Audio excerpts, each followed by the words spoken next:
Good afternoon. The issue of public safety requires our undivided attention. The crime taking place in Linden is impacting our infant mortality rate. Pregnant women who witness or experience violent crimes are more likely to have a baby born too small, too soon to thrive, resulting in that baby never celebrating its first birthday. Children who witness or experience violent crimes lack impulse control, have poor social skills, and have trouble concentrating, hindering their success in school. Shoplifting and prostitution has some of our businesses on the brink of closing and leaving Linden. All these things combined impact our community pride. This is why I strongly believe we must address public safety issues. So when I received the call to sit down with our chief of police, our safety director, Department of Neighborhoods, and our mayor, I jumped at the opportunity. That meeting took place last Thursday.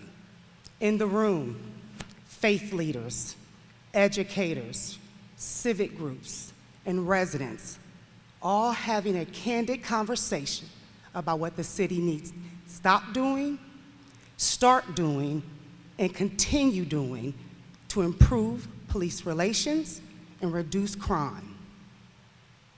I walked away from that meeting feeling hopeful that our mayor, whose top 3 priorities are neighborhoods, neighborhoods, neighborhoods, will work diligently to develop public safety initiatives that will reduce infant mortality, improve graduation rates, and improve the overall health and wellness of Linden and neighborhoods throughout Columbus.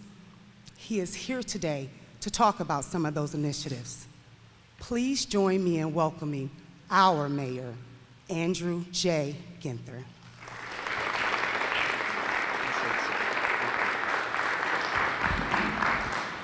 Good afternoon, and thank you all for joining us here today. I'm grateful for Delana for all the work that she does every day in our neighborhood, and her great work with Celebrate One and with St. Stephen's and being part of that roundtable. I've kind of called those roundtables family meetings. And if your family meetings go anything like the ones in my household, they're pretty direct. We shoot straight. We talk about what's going on in our neighborhoods, and that has been an important part for the city, for the director, Pettus, Director William Scott, Chief Jacobs, and myself, to sit down directly to hear from folks about what's going on in this disturbingly high homicide rate. We know we're not alone. Many cities similar to Columbus have seen a spike in homicide, even when other types of violent crime are going down. We know that public safety remains a top priority for me and for City Council. I see Councilmember Cinziano here and appreciate his support and advocacy. We know that in 2017, more than 2/3 of, or roughly $577 million, the budget is dedicated to police and fire. This has allowed the city to fund 2 new police recruit classes, provide crisis intervention training and de-escalation training, and continue our $10 million commitment to outfit Columbus police officers with body-worn cameras. We remain on track to have 500 officers outfitted by year end. So as I mentioned, despite these investments in this being a top priority, the spike in homicide rates in this city, in our community, is totally and completely unacceptable. As your mayor, I'm deeply saddened by the loss of life and see the trauma it has caused families and neighbors in our great city, both the homicide victims, but as Delina mentioned, the impact on the quality of life and the well-being of everyone who lives in the neighborhood where these homicides have taken place. We know Columbus is not alone. As I mentioned, many other cities such as Nashville, Louisville, and Indianapolis have seen a similar increase in homicides. And the nation as a whole continues to struggle with the racism and social inequalities that persist in our society. This violence, gun violence in particular, is having a disproportionate negative impact on our minority communities. In Columbus, more than 70% of the homicide victims this year alone have been African American men between the ages of 18 and 40. Let me say that again.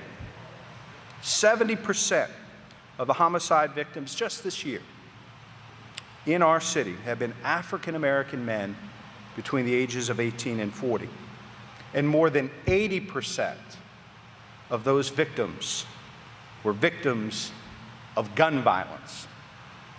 At the same time, approximately half of the homicides remain unsolved, many with no known motive or suspect. What we do know about the spike in homicides is this: drug and gang violence is a contributing factor. The opiate addiction crisis has created people in desperate circumstances that may have led to increased homicides. Number of homicides committed with guns, there's an increase in the number of shots fired, which has meant more victims. We have had 8 double homicides this year. And sadly, we have had an increase in homicides related to domestic disputes, telling us we must commit resources for those living in unsafe home environments. The spike in homicide highlights the importance of not only investing in efforts on preventing violent crime, breaking up gang activity and the drug trade, but also engaging the community. The faith and confidence of our residents in police is critical to our ability to keep our neighborhoods safe. But the stark reality is many in our community say their faith is shaken, leading to strained relationships between the community and the police. It's our collective responsibility to renew, restore, and enhance our community's faith in our division. In the last month, Chief Jacobs, Director Pettus, Director Carla Williams-Scott, and I have been holding these small roundtable discussions throughout the city. These family meetings have been absolutely critical to informing us as we move forward. We listened, we heard what our neighbors say is working and what isn't. We listen not only to the challenges they see, but the solutions they offer. From these meetings and a focused evaluation of our programs and initiatives, the city has developed a comprehensive city safety strategy that concentrates on reducing violent crime in Columbus neighborhoods and improving community police relations. The weeks to come, we will roll out new policies and programs to strengthen safety in Columbus.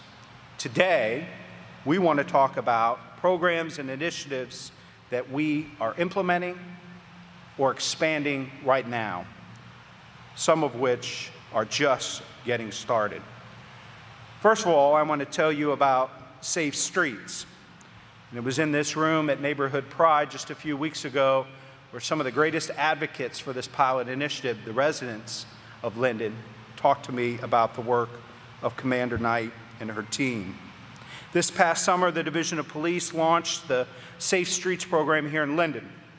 It was designed to focus specifically on improving community police relations and addressing violent crime. The initiative used bicycle officers familiar with the neighborhood to engage residents and build relationships in an effort to prevent violent crime and gather information that would hold those responsible for violent crimes accountable. The results were overwhelmingly positive. There was a consistent reduction in the number of assaults and aggravated assaults as compared to the same period of time in 2016, and a 55% decrease in reported gun violence. The police made more than 2,000 resident contacts and received more than 100 crime tips.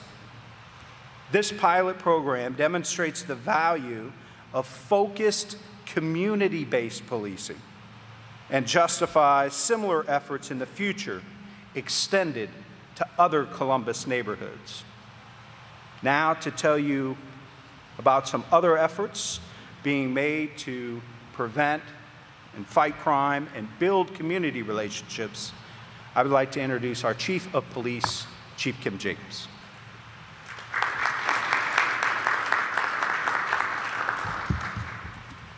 Thank you, Mayor. Especially thank you for recognizing the innovative ways that we continue to try to find to fight crime and to build our community support. If we have a strategy that is not working, I can promise you we're going to try to identify that it's not working and then find a new one that will. And so that's one of the things that I want you to know is my promise. One of the things that the Mayor mentioned is how important it is to train our officers to do the things the way that need to be done for every situation. And of course, we don't always get to dictate how things are going to happen, but as much as possible, we try to control what we are able to, and always with the goal of preventing the use of force. Use of force is actually rarely used in an enforcement situation, but when it is avoidable, we try to make sure it is avoided. And one of the ways that we do that is from the very beginning, when we hire recruits into the academy, we start teaching them communication skills, and we teach them how to deal with people. We've had psychologists come into the academy and spend weeks with our recruits telling them how to talk to people, and they put them in scenario rooms and teach them how to do that in a real life situation using some of our own role players as our citizens pretending to be. And that ranges from how to tell somebody how to turn down their music to how to deal with somebody that's in a mental health crisis. And unfortunately in our community, we have a lot of those mental health crises. And so one of the most important things that we're trying to do right now is to establish and increase the size of our crisis intervention team members. We have more than 300 officers already that are trained in crisis intervention. It's a 40-hour training program that is not taught just by us, but mental health professionals from the ADAM board and some of our judges and others that have had to deal with people that are in these situations and how to get them the services that they need. But we're always that first responder. And so the first person in the door when the family or a friend calls and says somebody's experiencing this crisis, they send us. And so we need officers to go in there with the idea of how can we help this person? And that's our first goal, is to help that person get out of that crisis, help the family that's very worried about not only their own safety, but the safety of the person that is in crisis. So right now we have 300 trained officers. For the first time ever, we were able to get that training happening in the academy for our recruits. So we've dedicated a week-long training out of a 6-month program just for CIT training for our recruits. That's our commitment moving forward. We've got the commitment from the professionals that help us to do that for each of our academy classes, and then also to guarantee another 100 seats a year for our veteran officers that are already out there working on the streets. So that's a great boon for our community, considering how many people actually need that type of help, and with the recognition that even though they might be acting violent, what we really need to do is get them under control and to a doctor or somebody else that can help them. So that's our commitment. But one of the things I also realize is people don't know some of the other types of training that we do. This year, the state of Ohio actually mandated that all police officers in the state get 6 hours of trauma-informed policing, knowing that the people that we deal with not only might be in mental health crisis, but they've also lived in trauma in some households. People that grow up in a household of violence. Some people that grow up in a neighborhood that has experienced it or has seen some violence perhaps in their school. And so the class was one that was designed to give officers an idea of why people might be reacting to the officer presence or an authority figure based on some of the trauma that they've had in their life. So we've already accomplished that for all of our personnel. So 1,900 officers have had 6 hours of training just in that particular subject. In addition to that, we did 2 hours of constitutional law this year, police legitimacy and procedural justice. And then we always do some legal updates and make sure that officers get that. That's pretty much on an annual basis, in addition to the training that I've mandated every year to make sure that we're knowing how to deal with the racism issues, the implicit bias issues, the profiling issues that might be out there. And so those are commitments that we have to you. We also do ethics training every year as well. So this is one of the things that I believe is important for you to know what the Division of Police is trying to do for the personnel who show up on your front door, show up in your streets to deal with a situation out there, to solve some of these crimes that are happening in a number of our neighborhoods. So I wanted you to know about that. In addition to that, a new initiative that we started this year that's already been accomplished has been involving our community and helping us select the candidates for police officer and fire. So we hired people from the community to sit down and be trained in both police procedures to some degree and fire procedures to some degree. And then they sit on a board now with our personnel, with the Civil Service Commission help, and they grade the candidates that have taken the test for police officer or firefighter. And they were able to see how that process works and offer their own input. And we've learned from them and they've learned from us in that process. But at least they have an idea, a better understanding of what kind of candidates we're getting, and then helping us evaluate their ability to perform as a police officer, because we all know that taking a test doesn't prove that you're going to be a good police officer. So it's a good way to actually get a sense of who someone is by going through that process. And the last thing that I'd like to talk about a little bit is just continuing to work on improving our diversity and inclusion. We've worked very closely with the Director of Diversity and Inclusion, but our own staff. As I said at the beginning here, if something's not working, we should try to change that. And we have made consistent changes to our recruiting process, to our hiring process. Before I became chief, we were only giving the test every 2 years to hire a police officer. Now we give that test every year. We give people an opportunity coming out of college to take that test every single year, not some year later when you might have already found a job. So we were consistently looking for new ways to get more people interested in being a product of somebody that walked up and said, have you ever thought about a job in law enforcement? Before I had thought about a job in law enforcement, I know how important it is to put that idea into the heads of people that have not already thought about that. And I would encourage everyone here to put that idea in the head of someone that hasn't thought about a job in law enforcement, because they need to know that they have your support for this particular job. That's the way that we will become more diverse, by you encourage them, supporting them to come be a part of how we can better engage our community, our very diverse community, and how we can then add all of those perspectives to the way that we do our job. As you might know also, we have a couple of diversity and inclusion liaison officers that are doing their regular daily job, but in addition to that, they help me determine whether or not we're serving our communities and some of the groups within our communities well. And so I've got a Sergeant, James Fuqua, that serves the African American community, Sergeant Nick Convis that serves the LGBT community, and we've recently talked to Officer Khalid Bagat, who is a Muslim officer and who is now going to work with our New American community very closely with the two sergeants. We have others that do it on a fairly regular basis. So now Lieutenant Mabry has worked very frequently with some of our New American communities, but I'm proud to announce that Officer Bagat will now be joining that group of diversity and inclusion liaisons so that I know whether or not we're having any issues with serving some of the facets of our community that are so important to us.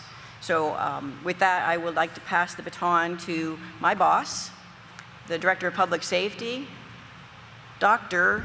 Ned Pettus Jr. So it's Director Doctor, but it's former Chief. So I am proud to work with Director Pettus on many of these initiatives, and I will turn it over to my boss.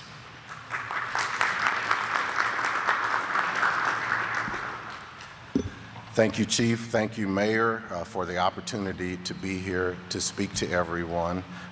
I appreciate all those titles, and since she mentioned the title of doctor, maybe it's important that I let you know what I made a big part of my focus in my dissertation for my PhD was interorganizational collaboration. Collaboration, cooperation, communication, and connections. And that's what I'm excited about, what we've been doing in the community. The mayor and the chief have passed along a lot of information to you. When the mayor interviewed me, one of the variables, because we have a lot of issues that we need to address in our community.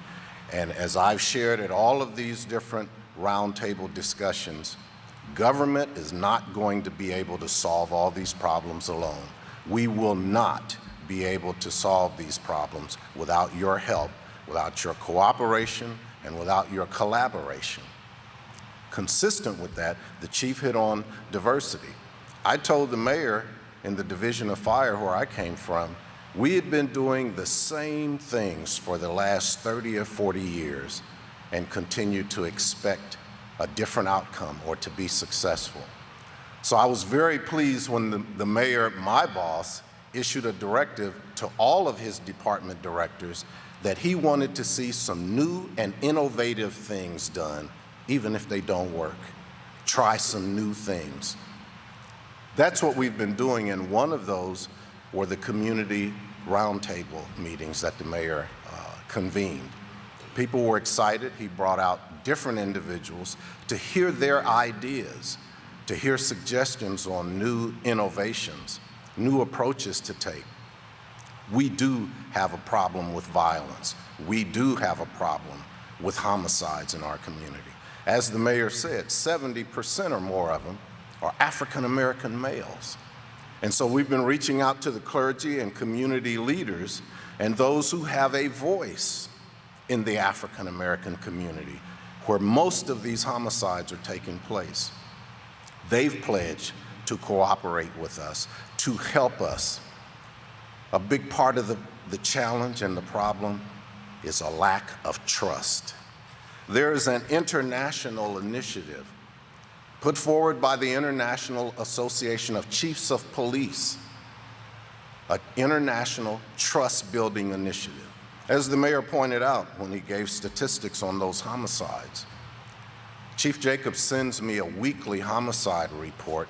It's up to 111 now, and as the mayor indicated, more than 50% of those are classified as no known motive, no known suspects. There's a lack of trust in the community. There's a lack of cooperation and communication.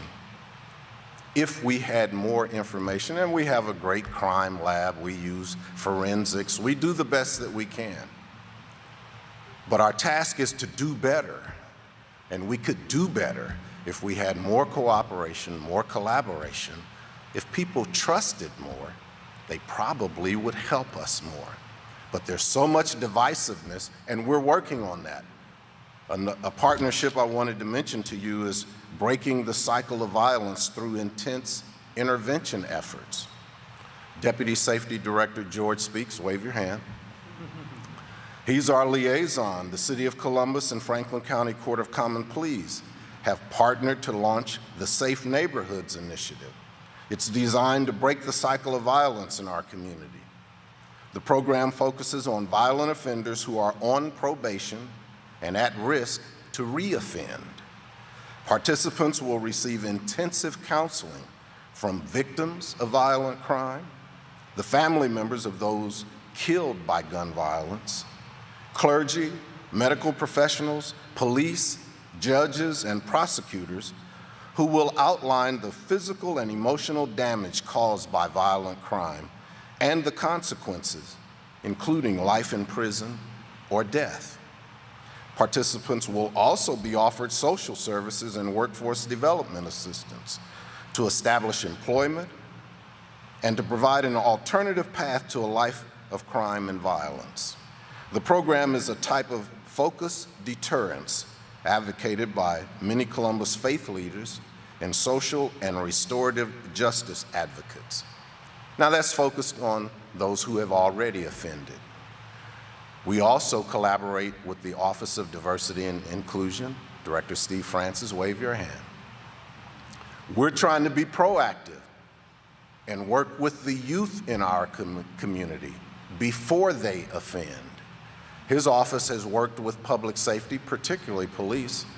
They've had police officers at Lyndon McKinley High School playing basketball with their basketball team. They've taken youth to the Columbus Police Training Academy to play basketball with police. Some of them have responded, hey, cops are all right. Once you talk to them, you find out they're pretty cool. We need to build this trust in the community. There are a number of variables to the problems that we are facing. And you can call it collaboration, cooperation, partnering, a united front, whatever you want to call it. But to make things better, we'll have to work together and we will have to build trust. Finally, I'll just say the initiatives were described at the very beginning in the meetings that we held, that we wanted to talk about what we should stop doing, what we should start doing, and what we should continue to do or do better. A consistent theme of what we heard in those meetings is we want to know what you're already doing. So we need to do better at communicating to the public the list of different things that we're doing in the community. We need to communicate better, but we also need to implement some of the new ideas that we heard from our partners in our community.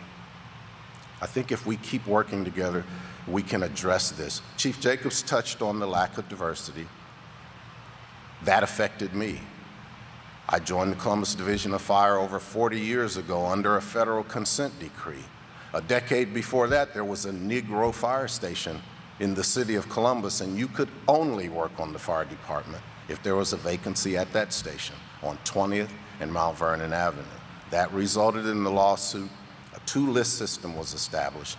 We grew to over 18% diversity in the fire department. It's down to about 8% now, and it's dropping every day. At one of the meetings, I told the people, when I took the test for the fire department in 1973, it wasn't because of anything I heard from the mayor, it wasn't because of anything I heard from the safety director, the police chief, or the fire chief. I worked at University Hospital. An African-American head nurse mentioned to me that they were doing a recruitment drive at the fire station on Champion and Long. I was an orderly. She said, I'd like to see you do better. I think you should apply. I think you'd make a great firefighter. That's why I applied. I admired her. I respected her. Many of you are the admired and respected people in our community. We need your help to inspire young people to consider a profession in police or fire like she inspired me. Not the mayor, not the police chief, not the fire chief, but someone I admired from the community. We need your help to do that. It feeds into the divisiveness. President Obama, and I'll take my seat after this, convened a research project called 21st Century Policing.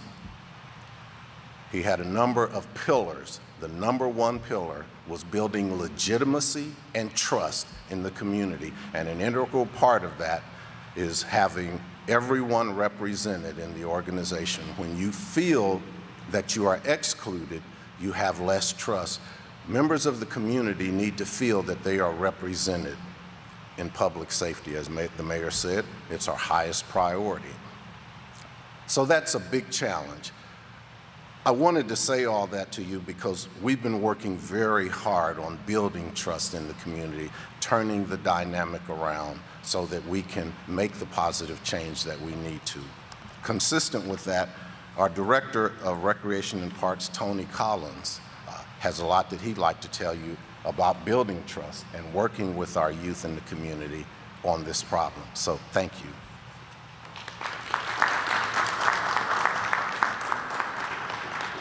Thank you, Director Pettus. It's great to be here today. I appreciate the ability to speak to you today about this important issue because of the fact that Mayor Ginther and Director Pettus both believe that Recreation and Parks has a spot at the table, that we have a role in this effort, in this initiative, and it's an important role. And we do a lot of things. We do a lot of activities that bring kids into our centers and young people into our centers. And I could stay in here all day and talk about them, but I'm going to focus on one particular initiative that a lot of people don't think about when they think about recreation and parks, and that's youth employment. And giving a place, a healthy place for 14 to 24-year-olds to grow by providing them an opportunity for employment. You know, Director Pettus talked about when he was an orderly and somebody said to him, come in and we're, I think you can do better. I think you can be you should go to that recruiting drive. As a 14-year-old young man being raised by a single mom, a young recreation leader looked at me and said, I think you should come and help volunteer and help teach swimming lessons. I think you should come be a lifeguard at the local Y. And here I am today as the recreation director for the largest recreation and parks department in the state of Ohio, because somebody took that time to work with me as a 14-year-old and stayed with me through that entire time. That's what we do here in Columbus Recreation and Parks. A lot of people don't know, but did you know that we employed over 700 youth, 14 to 24, in 2016? We paid $1.3 million out in salaries and part-time wages to the young people in Columbus, Ohio. But more important to that, we put them up next to mentors and leaders like our center manager here at Douglas Community Center, Manny, and put them next to folks who bring them in and teach them and guide them and give them a healthy, safe place to be. We're very proud of that effort. We know that it's an important part of what we do, whether they're working in a community center, whether they're a lifeguard, they're working in one of our summer camp programs. It's an opportunity for them to learn about who they are, to be paired with a mentor who cares about them, and to learn about who they can become. So we knew how critical that was, and we wanted to stretch it even farther. And in 2015, we created a program within our APPS initiative. Some of you have heard of Applications for Purpose, Pride, and Success, a summer youth employment program where we targeted kids in some of our most challenged neighborhoods. And we asked those kids to come in, and not only did we put them in an opportunity for employment, but we focused on job training and career exploration. We spent time with those young people and teaching them everything on soft skills on how to manage their time, the commitment to their work, how to interview, how to dress, all of those basic skills to learn how to succeed down the path. I was just talking to Assistant Director Brandon, and him and his team were responsible for this program. There's a young man who showed up one day. The lesson that day, the program was at 11:11. And the young man showed up, and from his knees down, his pants were all muddy. And the center staff person said, or the teacher of the day said, well, what's going on? What happened? He said, listen, you taught me about being on time, and you taught me about commitment. I didn't have a ride to work today, so I rode my bike from the south side to the east side of Columbus so I could be here. That's the impact. That's the work that we're doing in the community centers in terms of this particular jobs program. This summer, we had 22 young people from around Central Ohio participate in that cohort, tremendously successful, so successful that we were able to not just work with them and develop them in the summer, but also able to connect them to some of our other partners, including Easton and Wendy's, and give them some employment beyond the summer. We're very proud of that. We're very proud that we're going to continue to invest in those efforts. The mayor believes in it. We partnered up. We talked about collaboration. We're partnering with other agencies around the city and the county to extend it. We see a growth in that program in 2018 and are excited to share that as we develop that program even more. As a Recreation and Parks agency, we do a lot of work. We're at the table with the Department of Public Safety. We're also at the table with Public Health. Dr. Roberts and I, when we've gotten together for the first time, we said, listen, we're a health and wellness agency. How can we collaborate more together? And Dr. Roberts will be happy to tell you, I think, more about what Public Health is doing in this realm as well.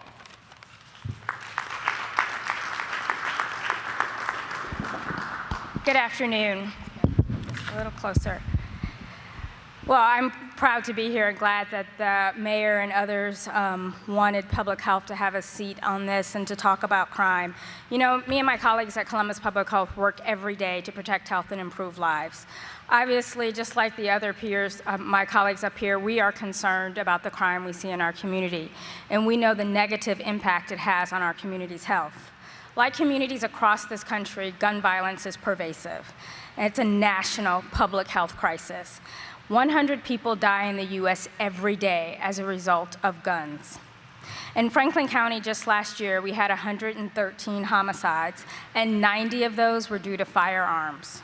We also had 141 suicides, of which 67 involved guns. And I want to thank Mayor Ginther, as well as City Council, due to their generous support. The Columbus Care Coalition, which is housed at Columbus Public Health, is working with community partners to address this crisis through community, action, resilience, and empowerment. Together, we are working to create awareness and equip people and organizations to look at trauma through a different lens in order to respond in a positive and a much more consistent way. The Columbus Care Coalition helps individuals, it helps families and neighborhoods become healthy and strong again after something bad happens in their community. We know that when we build up individuals and families who are in crisis, we are also building up our neighborhoods. The CARE Coalition engages community leaders, organizations, and partners to understand the needs of the community and get the key stakeholders involved in a coordinated and community effort. Through community outreach, we are having listening forums that are involving youth and trauma, particularly in the Hilltop and Linden neighborhoods, to help build resilience in all those areas. We have 30 coalition members who will be trained in crisis response from the National Organization of Victims Assistance. 6 training spaces will be reserved for residents of the Hilltop and Linden community. Additionally, the Community Trauma Resource Team will respond to traumatic events that happen in the Hilltop and the Linden areas. And the team will host 4 community mental wellness clinics in these neighborhoods. The CARE Coalition also plans to pilot a community-level trauma service within the Linden neighborhood, including education, awareness, and trauma intervention services. While change will not happen overnight, as much as we'd like it to, we know that the CARE Coalition is making strides to address violence and trauma in our neighborhoods. And this work is not easy, but I know we can do it if we work together. Just like we have addressed many other public health issues here in our community as well as nationwide, with public health, policymakers, community leaders, and health professionals, we need to take that same approach when it comes to gun violence. This is an epidemic, and by instituting some of that work we've done before, careful, data-driven, and broadly instituted approaches, I know we could be successful. Public health has successfully addressed other issues using this same approach, whether it be vaccinations to prevent disease, seatbelt use, and tobacco laws to decrease smoking. We must do the same thing we've always done and use this approach to gun violence, which is now a public health crisis, but in addition to a great tragedy to those who've been impacted by it. It will take all of us working together to address this crisis, and I am confident that the CARE Coalition is leading the way. We also must use the same public health approach to address the opiate epidemic as we work in a collaborative effort with the Franklin County Opiate Action Plan. One of the many negative impacts of the opiate crisis in our community today is an increase in crime, which is connected to those who are addicted, which in some cases may lead to violent crime. That's why we're working together with the ATOM Board, our city and county partners, as well as other community partners, to take a collective approach to strike at the root causes of opiate addiction and work towards prevention and, most importantly, treatment. I want to thank all of you for your time and attention today, and I assure you that Columbus Public Health will be actively engaged with our mayor, as well as our other city leaders, to reduce crime, protect health, and improve lives. And now I'd like to turn it over to Mayor Ginther. Thank you.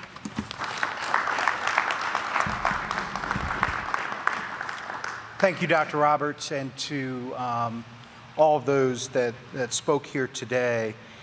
I think it's clear. We as a community face a great challenge. Homicide rates that are startling high, the disproportionate negative impact on the African American community, the disproportionate number of victims, African American men, ages 18 to 40, but it's negatively impacting the quality of life of our neighborhoods and putting families and our residents in crisis situations. We have the Division of Police, the Department of Public Safety, Health, Recreation, and Parks, and the community engaged in this effort. I consistently talk about the need for our Division of Police to be transparent, accountable, and responsive. But that goes for the entire city, and it goes for all of our residents. For us to tackle this spike in homicides, for us to bridge the divide that exists for some between police and community, we need your help. We need your help and your engagement to make sure that our law enforcement professionals, our public health officials, our frontline staff and our recreation centers that are doing so much to work with families, we're asking everyone in Columbus to step up their efforts, double down on investing in the young people and the safety of well-being for everyone in their neighborhoods. If you've heard this afternoon, the City of Columbus is committed to the safety of every resident in every neighborhood. And the strategy that we've laid out today is a comprehensive multi-department plan. But we are not finished. One thing we made perfectly clear in our roundtable and community conversations is we are not satisfied, and we believe we can do better as Division of Police and as a city. We will roll out new policies and plans to keep our families safe and to enhance and rebuild community police relations. Making our neighborhoods safe is a collaborative effort. We all have a role to play to working with Columbus Police and all of our other departments in the city, along with residents, faith and business leaders, to make sure that every family in every neighborhood is safe and secure in Columbus. We'll be gathering next week to talk about some of the new proposals and policies and ideas, to share those with you and the rest of the public, as those will be reflected in the proposed budget that I will offer to Columbus City Council for consideration later this month.